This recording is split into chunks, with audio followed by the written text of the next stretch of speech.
Assalamualaikum warahmatullahi wabarakatuh.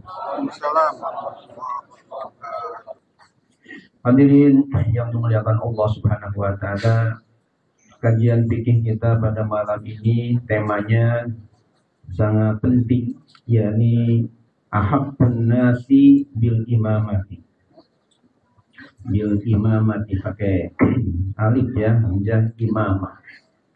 Bukan imamah, sebab kalau pakai ain dengan alif ini beda maknanya, jauh sekali. Kalau imamah pakai ain artinya sorban, imamah.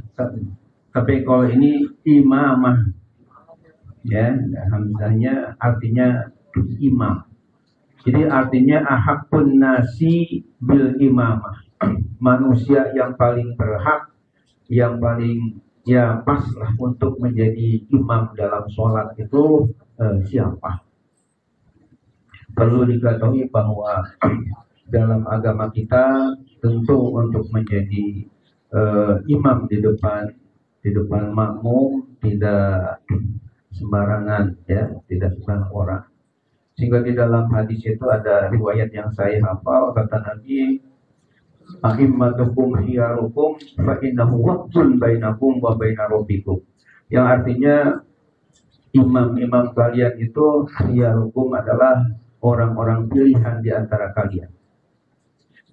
Fa innahu waqtun bainakum wa baina rabbikum, karena imam itu adalah ibarat ketua delegasi antara kalian para makmum dengan Tuhan kalian. Artinya kalau kita misalnya ada delegasi, biasanya ada rombongan kira-kira 5 atau 7 orang menghadap seseorang yang kita ada keperluan, katakanlah seorang pejabat atau seorang raja.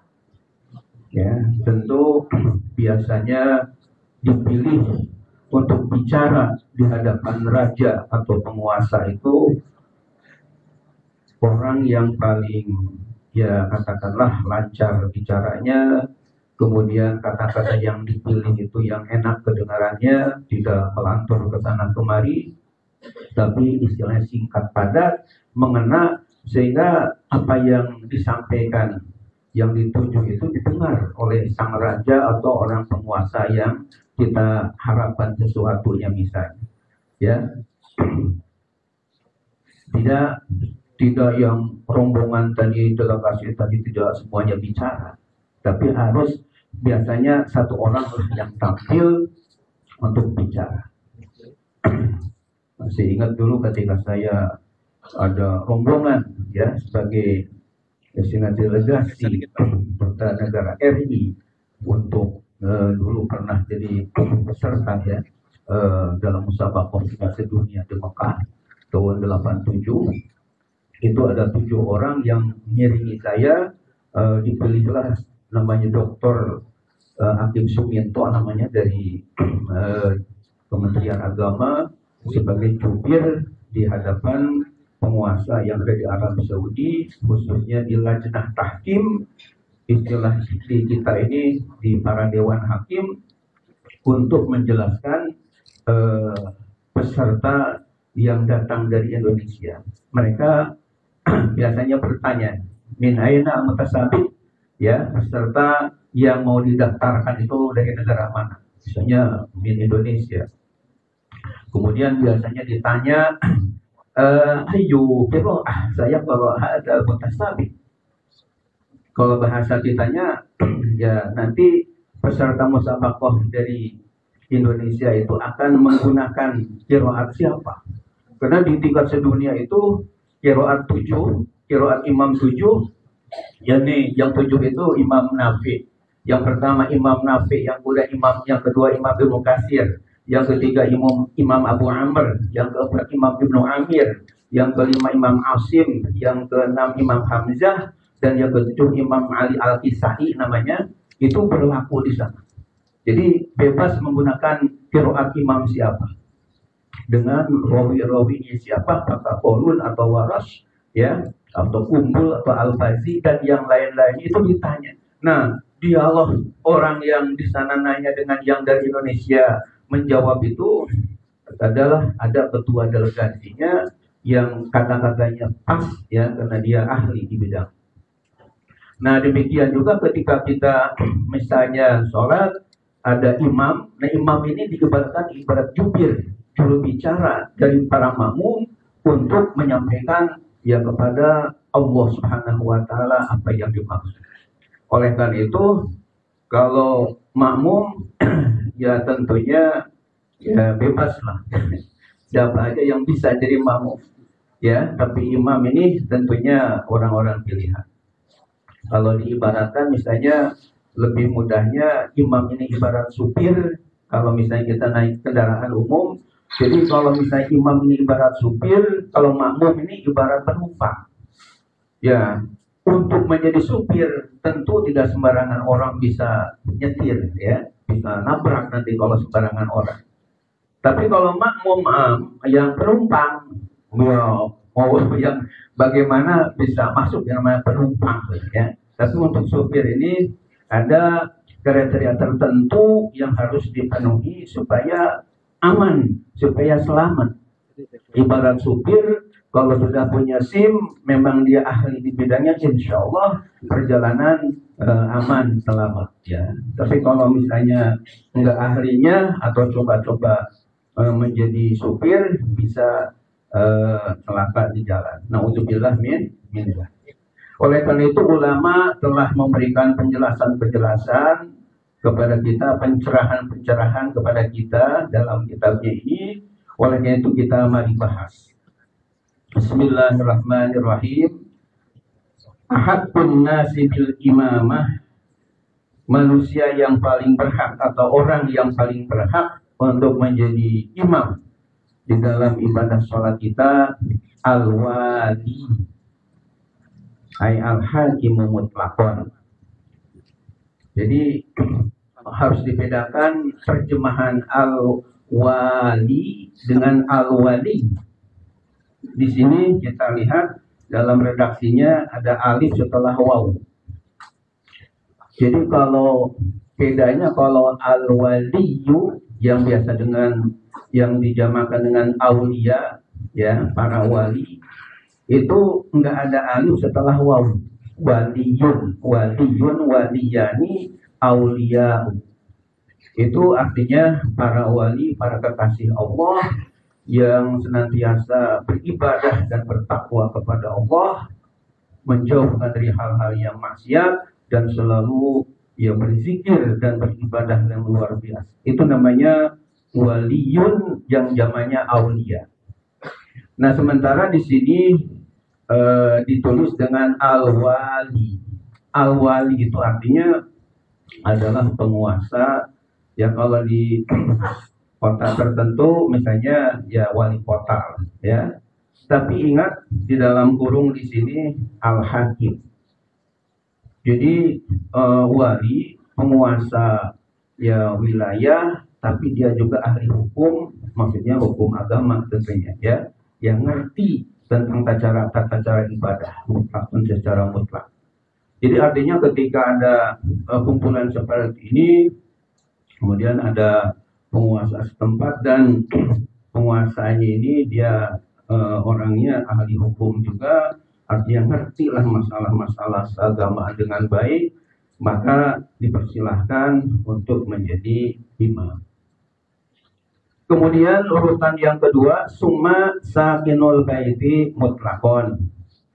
Kemudian ya penghuni rumah secara mutlak.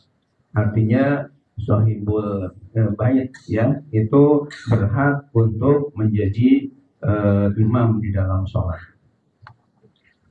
Illa mu'iral bait fa innahu ahaqqu min musta'irihi.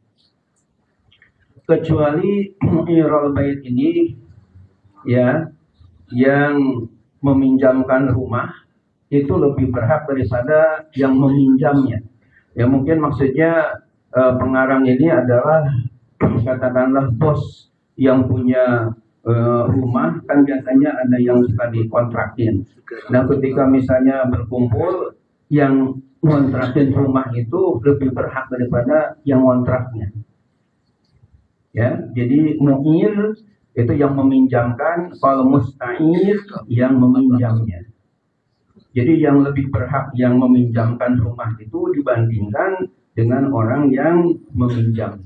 Ketika sama-sama tentunya ilmunya bagus dan bacaannya bagus.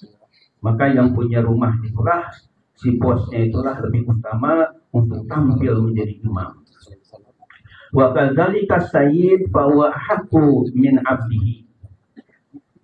Dan demikian juga seorang majikan, sayyid itu sini majikan, bahwa maka dia itu ahakku, lebih berhak untuk menjadi imam, lebih pas untuk menjadi imam min abdihi daripada hamba sahaya. Katakanlah majikan daripada pembantunya itu tentu majikannya lebih berhak untuk menjadi imam dibandingkan dengan hamba sahaya atau pembantunya. Menjadi mukatab selain hamba mukatab. Mukatab itu Bapak dan hadirin yang terhormat, mungkin ada yang masih kurang jelas. Mukatab itu apa? Mukatab ini dari kata ya kata bayukatibu mukatabatan. Artinya hamba sahaya yang ingin segera merdeka dari kehidupannya biasanya dengan menyicil untuk supaya menebus. Biasanya kan dulu ini, kayaknya dulu ya zaman peperangan dulu biasanya jadi harta ghanimah, kemudian bisa dijual belikan itu si hamba sahaya ini. Nah biasanya dibeli oleh seseorang, seperti mungkin pernah dengar sahabat Bilal bin Abi Rabah, kemudian disiksa oleh Umayyah, kemudian dibeli oleh Abu Bakar Siddiq, dimerdekakan. Nah hamba sahaya ini ada istilahnya hamba sahaya mukatab. Jadi dia ingin jadi orang merdeka, kemudian dengan cara menyicil kepada majikannya. Misalnya katakanlah harganya dulu ketika dia beli itu katakanlah misalnya 10 juta, misalnya itu. Nah, si hamba sahaya ingin supaya merdeka, jangan jadi hamba sahaya terus, ya ingin jadi hur, zamannya ahror, menjadi orang-orang merdeka bukan abid. Maka kata majikannya, nggak apa-apa kamu merdeka, tapi kamu harus bayar kepada saya dengan nyicil. Misalnya ada rezeki, ya dapat katakanlah misalnya dapat 1 juta disetorkan sama majikan, dicatat begitu ya. Nah istilahnya itu menjadi hamba mukatab, hamba sahaya mukatab. Nah orang macam ini bisa berhak artinya untuk menjadi imam, bahkan bisa melebihi majikannya ketika si hamba sahaya mungkin lebih fasih, mungkin bacaannya lebih bagus. Kemudian kita lanjutkan imamatul masjidi wa ghairihi. Sekarang untuk menjadi imam di sebuah masjid dan yang lainnya, mungkin di aula atau di mana ya, seperti di sini. Jadi yang berhak untuk menjadi imam siapa? Al-aula, bacanya jangan keliru, jangan al-ula, karena beda harokat, beda makna. Kalau al-ula itu yang pertama, mu'annas dari al-awwal. Kalau mudzakarnya al-awwal, mu'annasnya al-ula, itu yang pertama. Tapi kalau hamzah jadi fathah kan al-aula, itu artinya yang lebih utama. Nah di sini tentu bacaannya bukan al-ula, tapi al-aula, yang lebih utama. Biha dengannya, hak di sini kembali kepada imamah, karena mu'annas jadi bukan bihi, apalagi bihu, bukan. Tapi ini biha, ya artinya dengan menjadi imam itu siapa? Al-imamur ratib. Yang pertama, kalau di masjid tertentu yang paling utama untuk menjadi imam itu adalah imam ratib. Imam ratib itu artinya ya imam yang sehari-hari di situ, yang sudah mungkin dapat gaji juga ya dari TKM-nya atau orang-orang tertentu. Alladzi min kibalil hakim fi ghairi wujudil wali. Ya. Ini yang mengarang kitab ini ya Said Hasan Al-Kaf, ini orang Madinah ya. Jadi bukan orang Indonesia ya. Jadi kata beliau, yang paling berhak di sebuah masjid untuk jadi imam, maka imam ratib yang sudah ditetapkan sebagai imam tetap lah, ya, imam tetap. Min kibalil hakim, bacanya jangan min qabli, apalagi min kubul ya, dengan mentang-mentang misalnya kayaknya gundul nih, bebas, tidak. Min qabli artinya sebelum. Min kubul, maaf ya, itu bagian depan, kubul kebalikan dubur. Tapi di sini yang tepat bacanya min kibal. Kibal itu min kibalil hakim, sama dengan min jihad. Jadi dari arah hakim tadi, artinya mungkin kalau masjidnya masjid ya pemerintah lah, penguasa, itu yang sudah ditetapkan oleh hakim, penguasa siapa imam di situ, maka dialah yang berhak untuk menjadi imam. Fi wujudil wali, ketika tidak ada ya penguasa hadir, maka imam yang rotib itulah yang paling berhak. Sumal afqahu, kemudian urutannya adalah al-afqah. Afqah ini disebutnya isim tafdil dari kata faqih. Kalau faqih artinya orang yang paham ya tentang hukum-hukum dengan mendalam. Nah, kalau afqah ini sama dengan afdol, ahsan, artinya yang paling faqih di antara yang ada, yang paling ngerti tentang hukum ya di antara yang paling ada, itu namanya afqah bahasa Arab. Kemudian setelah itu sumal akro dari kata qori. Qori artinya yang pandai membaca ayat Al-Quran, fasih membacanya. Sementara akro yang paling bagus bacaannya. Nah, di dalam kaitan dengan al-akro ini ada catatan dari pengarangnya, al-asahhu qira'atan kama fituhfah wal nihayah. Pengertian akro yang dimaksud dengan tadi al-akro yang paling bagus bacaannya, maksudnya adalah al-asahhu qira'atan, yang paling sahih, yang paling tepat, yang paling benar bacaannya. Artinya yang sesuai tentunya dengan kaidah-kaidah ilmu tajwidnya, karena membaca Quran jelas tidak sama dengan membaca Quran. Kalau membaca Quran tidak ada hubungan dengan masalah ilmu tajwid, artinya tidak ada hubungan harus diidghamkan, diikhfakan, diiklabkan, digunahkan, dikolkolahkan, tidak ada hubungan ketika membaca Quran. Tapi ketika membaca Al-Quran, karena terikat dengan firman Allah Subhanahu wa taala dalam Al-Qur'an surah Al-Muzammil ayat 4. Allah Subhanahu wa taala berfirman, a'udzubillahi minasyaitonir rajim, bismillahirrahmanirrahim. Warattilil Qur'ana tartila. Warattilil Qur'ana tartila. Bacalah olehmu Al-Qur'an dengan setartil-tartilnya bacaan. Sebenarnya dengan tidak ada kata-kata tartila di akhir ayat, cuma begini aja, misalnya Allah berfirman, warattilil Qur'an, itu sudah jelas bahwa membaca Al-Quran itu tidak sembarangan, harus tartil. Karena kata-kata warattilil Qur'an, rattil itu fi'il amar dari kata rattala yurattilu tartilan, ya. Ini namanya fi'il amar dari kata rattala, fi'il madinya, yurattilu fi'il mudhari'nya, rattil itu adalah fi'il amar. Harus kamu membacanya dengan tartil.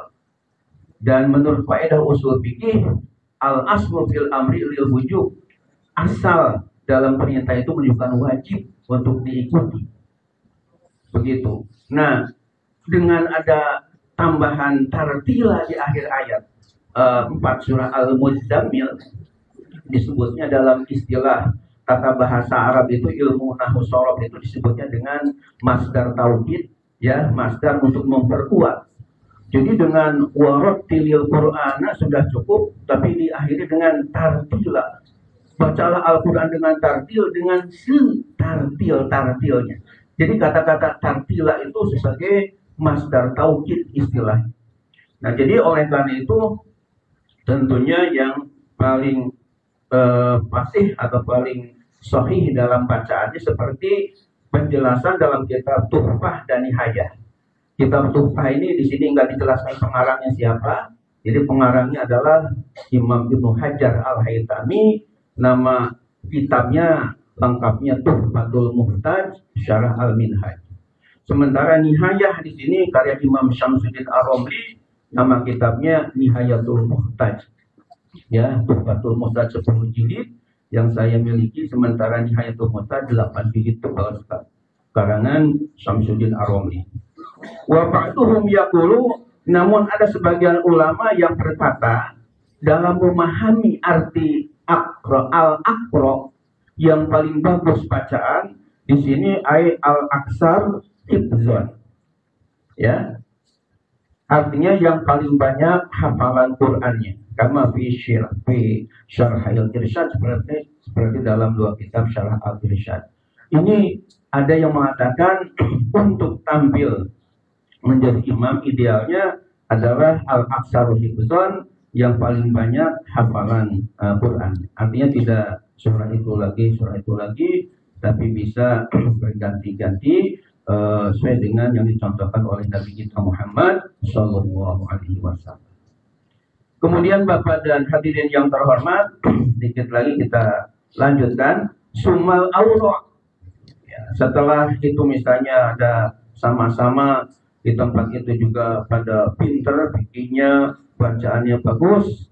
Mana yang harus dipilih lebih kedepankan untuk jadi imam? Al-awra' itu artinya yang paling apik, ya, dari kata waro'. Waro' sendiri ada dua maknanya. Kalau waro' ujungnya hamzah, waro'a itu artinya di mana khalfa, di belakang. Kebalikan amama, kalau amam di depan, kalau waro'a itu di belakang. Tapi di sini pakai ain. Dari kata waro' itu artinya yang paling apik. Paling apik itu artinya paling selektif. Dari ucapannya selalu dijaga, dari ucapan-ucapan yang jorok, yang kotor, yang kasar. Semua dari perbuatannya selalu dia dijaga dari perbuatan yang maksiat. Itu namanya al-awra'. Yang paling apik itu yang harus kita dahulukan untuk menjadi imam. Kemudian sumasa biqu ilal hijrah. Kemudian orang yang paling duluan hijrahnya. Kalau misalnya ada hijrah ke tempat yang katakanlah aman, lebih islami, mana yang paling duluan hijrahnya itu kita dahulukan untuk menjadi imam. Al-ahadu abaihi, atau misalnya ada salah satu nenek moyangnya paling duluan hijrahnya, itu juga kita pilih untuk menjadi imam. Kemudian summa sabiq ilal Islam. Kemudian orang yang lebih dulu masuk agama Islamnya. Misalnya ada beberapa orang, ini bagus bacaannya, ini juga faqih, tapi mungkin yang satu Islamnya lebih duluan, ada yang belakangan, atau mungkin juga dari usia ya lebih tuaan, ini lebih mudaan, maka yang lebih tuaan didahulukan karena Islamnya lebih duluan. Itu tata caranya. Kemudian di sini suman nasib, ya.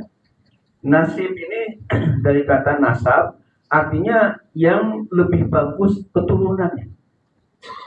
Kadang-kadang kan orang itu keturunannya ada, ya keturunan ada yang kurang bagus, tapi ada juga keturunan dari masyayikh, dari ulama, dari habaib, dari orang-orang yang mulia lah. Itu lebih didahulukan. Kemudian summa hasanul zikri. Bacanya, maaf jangan keliru, jangan hasanul zakari, itu bahaya sekali, ya. Yang bagus punyanya itu lainnya. Ini hasanul zikri itu yang bagus sebutannya. Zikri di sini zikru untuk sebutannya. Artinya orang itu kan ada yang istilahnya harum lah namanya di masyarakat, ya. Bahwa si ini punya kelebihan ini. Pokoknya biasanya namanya disebut-sebut dengan kebaikan-kebaikan. Nah itu lebih didahulukan daripada yang orang biasa-biasa. Ya, namanya hasanul zikri, bagus sebutannya. Kemudian summa nadhi pusaubi. Kalau misalnya itu juga ada kesamaan, mana yang harus didahulukan? Nadhi pusaubi, yang paling bersih bajunya. Dilihat, ya, bajunya ini ada yang kotornya atau mana yang paling bersih. Nah, yang nazif itu kan bersih, clean bahasa Inggrisnya. Jadi betul-betul kita pilih yang bajunya paling bersih. Setelah misalnya sama-sama bersihnya bajunya juga nggak ada bedanya, mana yang harus dipilih lagi? Summa naziful badani, kemudian yang paling bersih tubuhnya, badannya mana? Ada yang korengan atau yang mulus? Ya, itu yang mulus tubuhnya didahulukan daripada yang korengan atau yang kurang mulus, ya. Kemudian kita lanjutkan, kalau misalnya badannya juga sama-sama bagus, ya, mulus, summa thayyibus sun'ah, kemudian pilih mana yang paling bagus pekerjaannya. Ini pekerjaannya kan kadang-kadang ada yang cenderung ke ribawi, ke masalah riba atau rentenir dan sebagainya. Ada yang kurang bagus, ada yang bagus. Nah, pilih pekerjaannya yang paling bagus, itu yang menjadi imam. Kemudian kalau misalnya sama-sama pekerjaannya juga profesinya bagus semua, summa hasanus sauti, kemudian mana yang paling bagus suaranya. Jadi kan kadang ada imam yang suaranya baik-baik misalnya, ya, nggak enak kedengaran, ada yang bagus sampai wah suara itu merdu. Nah itu dahulukan yang suaranya bagus sehingga menambah kepada kekhusyuan ibadah sholat. Kemudian setelah suaranya sama-sama bagus, semua suaranya sama-sama merdu, mana yang harus didahulukan? Summa hasanus surati, mana yang lebih bagus bentuk tubuh. Jadi bentuknya itu rupanya mempengaruhi kepada imam juga. Kadang-kadang ada yang misalnya cacat gitu ya, pincang dan sebagainya, ada yang utuh gitu, ada yang mulus. Nah ini lebih dahulukan yang mulus dibandingkan dengan ada yang misalnya yang kekurangan lah di dalam masalah tubuhnya. Nah kemudian kalau misalnya semua yang tadi itu semuanya ada kesamaan antara si A si B ini, apalagi si C misalnya, itu sama semuanya. Udah orangnya Polri, ditambah lagi fakih, ditambah lagi pekerjaannya bagus, mulia, di tengah-tengah masyarakat juga namanya harum, ya, tidak ada cacatnya. Maka ketika itu fa'inistawau, maka jika semuanya sama, ukri'a bainahu, maka diundi di antara mereka. Jadi namanya yang katakanlah si A, si B, si C ini pakai kertasnya dikocok, masukin ke suatu wadah, diundi, ya, mana yang keluar dari kocokan namanya, oh ini Ali, atau misalnya ini Usman, atau ini namanya Dedi misalnya, itu dialah yang nanti ke depan untuk jadi imam. Karena kan tiga-tiganya sama misalnya dalam segi keahliannya. Nah ketika ada kesamaan jadi ukri'ah itu artinya diundi, ya, bainahum di antara mereka. Mana yang keluar dari undiannya, itulah yang menjadi imam bagi mereka. Insya Allah kita lanjutkan nanti imamatul adli aula minal fasiki, ya.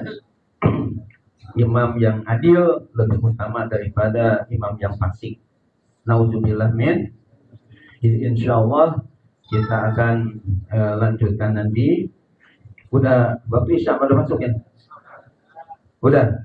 Ya, nanti kita lanjutkan lagi karena masih belum tamat mengenai tema ahabbun nas fil imamah. Mudah-mudahan jadi tambah ilmu kita. Assalamualaikum warahmatullahi wabarakatuh.